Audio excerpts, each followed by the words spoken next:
په تورخم او دایکنډي کې د اسلامي امارت د ځواکونو عملیات او نیونې. درنو لیدونکو ستړي مه شئ. په ننګرهار کې ځایي چارواکي وایي چې په تورخم کې یې پاکستان ته د 480 تاریخي سکو له قاچاق څخه مخنیوی کړی دی.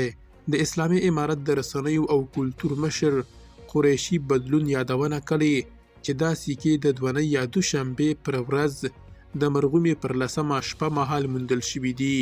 بدلون ډیره کړې چې د دغو سکو له ارزولو وروسته په ډاګه شوه چې 146 د باختري او کوشاني پیر وي او د ننګرهار موزیم ته سپارل شوي دي.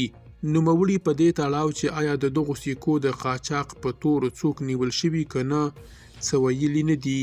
دا په داسې مهال کې ده چې 4 ورځې وړاندې هم اسلامي امارت خبر ورکړی و چې پاکستان ته یې د 385 لرغونو او تاریخي سکو له قاچاقه مخنیوی کړی دی.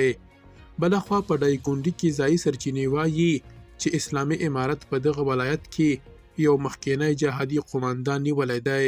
سرچینو د درېنۍ یا سې شنبې پر ورځ د مرغومې پر 11مه اشتسو ورځپاڼې ته ویلي چې اسلامي امارت پخوانی جهادي قومندان رضا امیري په شهرستان ولسوالۍ کې له خپل کوره نیولی دی.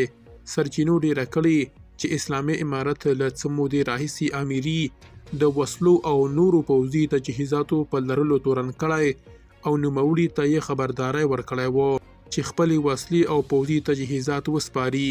د سرچینو په وینا دغه پخوانی جهادي قومندان څو وارې له اسلامي امارت سره استدلال کړی چې هیڅ ډول وسلې نه لري.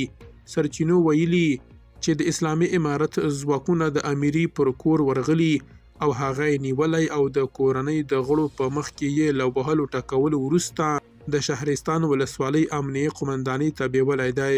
درنو لیدونکو له مالتیا مو مننه.